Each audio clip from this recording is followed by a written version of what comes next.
Hello everyone, Rebirth here, hypersensitive hedonist and hungover hierophant, here today to wish you a happy spring equinox. To me, this is one of the defining moments of the year in terms of our great annual cycle, the major cardinal point in which the old year is defiantly killed, kicking and screaming, and the new year comes rushing over the horizon in a blaze of fire and glory.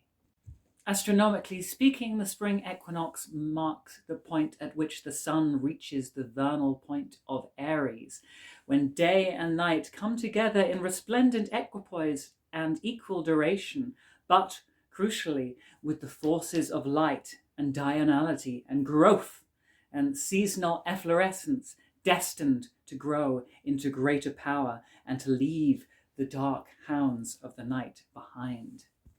It is very significant to me that this portentous point of reemergence is governed and ruled by Mars, because it tells us something important, that in order to be able to say, yes, I will engage in another solar journey, I am ready to take on another lap around the sun, by God, we need to have a sense of fight. We need to have some drive. We need to have some militant willingness to carry on in order to feel that, yes, this year will be mine and I will emerge triumphant and have the chutzpah, the moxie, the verve to take on anyone who gets in my way. We have to be willing to say that my life, my feelings, my values, and what I want are worth fighting for. And so I will take up the sword and I will fight.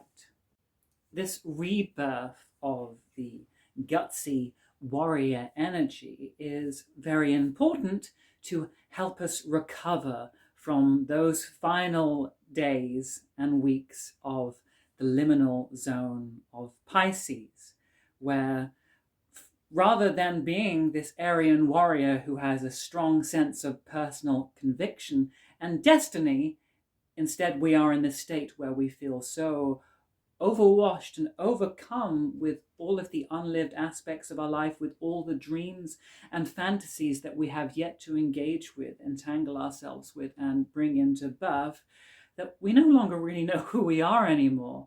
It feels like we are everything and nothing simultaneously, that any form could realistically embody itself within us. And I always find that those last few degrees of Pisces can be a real killer, because it's as though all of those fantasies we've been yearning to experience and to live out in embodied reality come so close to us, so tangibly to us, so tantalizingly close to us. And then just as it seems we've reached this peak moment of reification where heaven truly has descended and all our dreams have been realized, that wave of illusion and attachment crashes, and we are left in a state of hungover, wondering, was it real? Was it all a dream? To me, the energies of Aries come along as one grand buoyant knight, committed to the proving of the personal self, to drag us out of the deep, dark waters of oceanic selflessness, which we could easily be devoured by in the realm of Pisces. Because I feel like when we are in that mystified Neptunian state where we have felt so much like we are the victim of fate, that we are the constant plaything, tempest-tossed by these larger forces we can sometimes sense or have glimmers of, but never fully understand, we can just want to throw up our arms and say, you know what, I am done with being a dramatist persona in this theatre of life. I am done with all the intense emotional highs and lows, with all the comedies and tragedies, with all of the almost culminations and then ultimate crushing disappointments. I'm done. I don't want a part in it anymore. Please let me find the pause, or nay, even the stop button on the universe, and I will willingly get off. But then Aries comes along with his swagger, with his belief in the capability of life to help us achieve a sense of personal fulfillment and victory, and says, you're not done yet, bitch. Get up, get on this horse. We are going out and we're going to have an adventure and we are going to do it all over again. But this time, we're going to do it better. So the sun in Aries is really the Mr. Motivator of the universe. It is nothing less than the rebirth of the ego after it has been brought to this pitiful and seemingly tragic state of desuetude, dissolution, and destruction. All of the D's in there, people. Come on. Let's have a round of applause for the D. She's working hard here. She is really overstrained, but trying to motivate you at the same time. But I want to talk about why that rebirth of the ego is important, because I do feel, especially with Chiron transiting Aries at the moment, we do have a great problem with the concept of egotism and with selfishness, when actually all of us need to have an ego and all of us need to be capable of being selfish. It's just a case of things having that proper balance, like the balance between day and night, between the forces of consciousness and the dreamy realms of the unconsciousness. And the ego basically is a finite vessel, cup, holy grail, or carapace in which our sense of I, of personal being, is contained. And if we want to be a character triumphant in the realm of life, then we have to in some way be an individual that separates itself from the morass of the collective and from the vague amorphous energies from which we all arose. You know, if we want to play a video game, and to me life is basically nothing more, nothing less than the most complex and messed up video game you could ever possibly imagine, you have to choose a character to play in that game. You have to have an avatar that you can say, this is me. And that's the role of Aries, is to give us that sense of, this is me. I'm not that. I'm not you. I don't care about those things. This is me. And this is what I care about. And this is what I need to protect and fight to keep alive in this world, because I have some sense of a divine mission and purpose that I need to achieve for myself. And so that Mars energy is very important, because if we don't have a strong sense of self, if we don't have a strong sense of self-worth and self-esteem and a willingness to stick up for ourselves, then again, we can give in to that endless passivity and self-victimization, which just lies back in the Neptunian manner and says, all right, life, I can't fight against you, just do what you will with me. And that serves an important point, because as the sun goes around the zodiac and meets more and more areas of life, it realizes that this container in which the sense of I, of personal energy from the divine, has been contained, needs to grow and expand if it is able to accommodate all the varying needs and vagaries and vicissitudes of life. Hear it again for all the V's, people. They're working hard. Oh, isn't she an alliterative empress? I've forgotten my point now. Yes, that journey through the zodiac reminds us that our ego cannot be too rigid. It cannot be too limited. You know, we may start off our journey in the armor that Aries gives us, that goes charging out like Parsifal on a horse he's stolen from someone else. But over time we realize, I will outgrow this. This needs to be bigger. This needs to be able to encompass more skills, more aptitudes, more abilities, more nuanced responses to all of the different trials and Herculean struggles that life will invariably and inevitably bring my way. I'm not going to do an I-1. I'm resisting it very hard.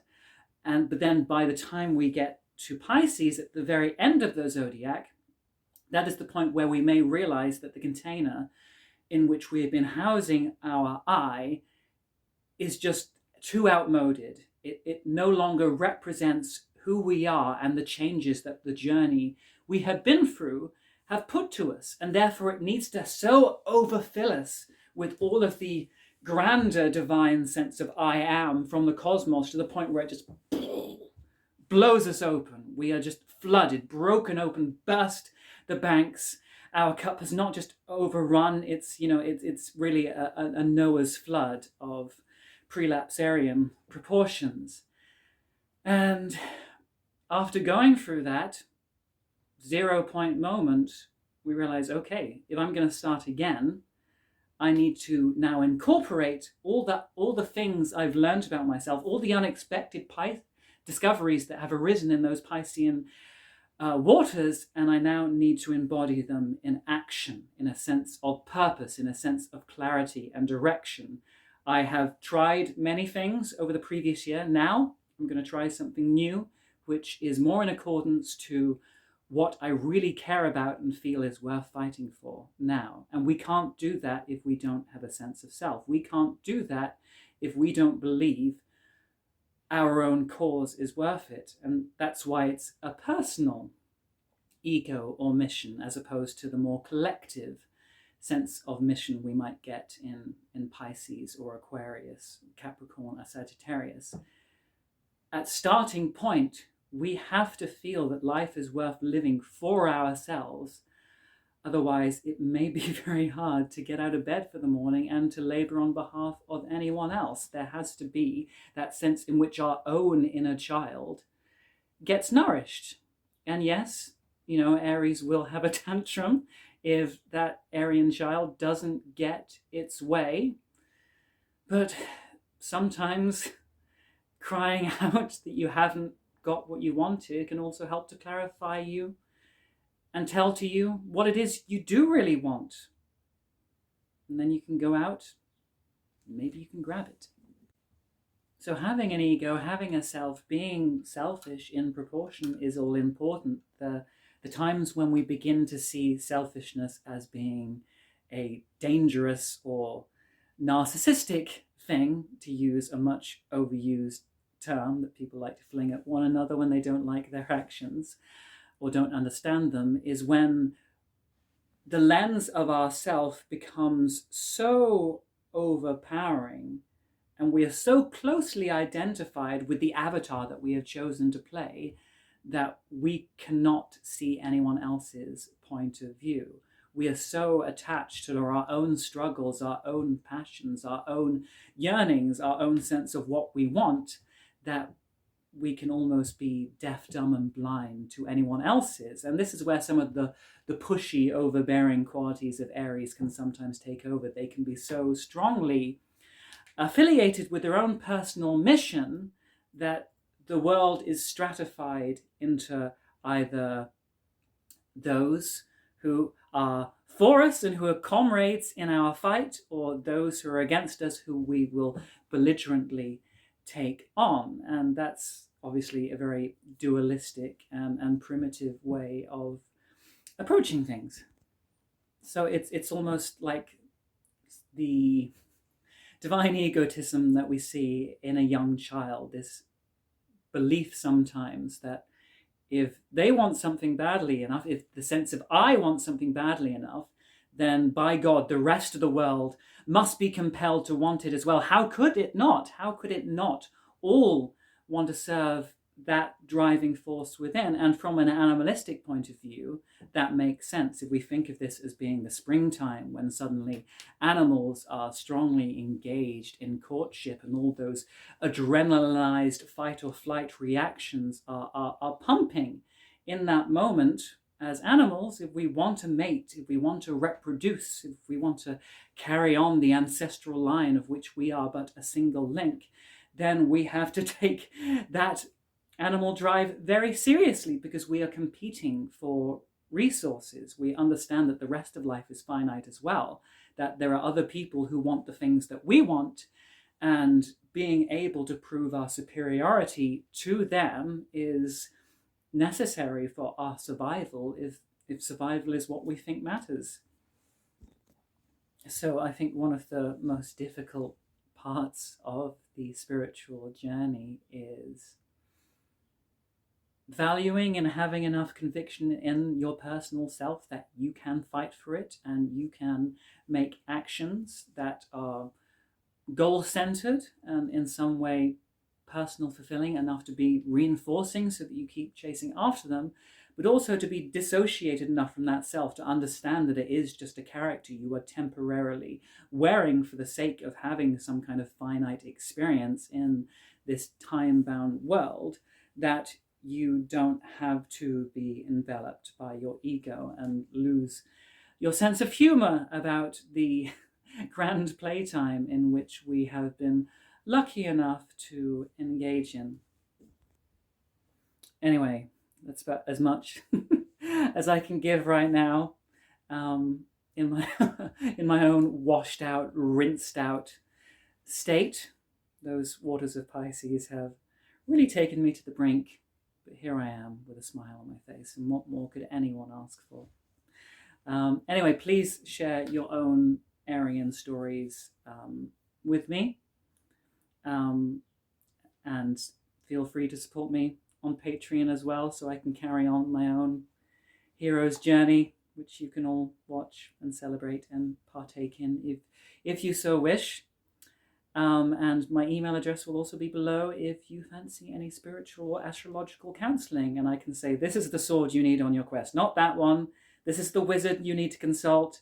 I will be your wise woman. Oh, yes. All right. See you all later.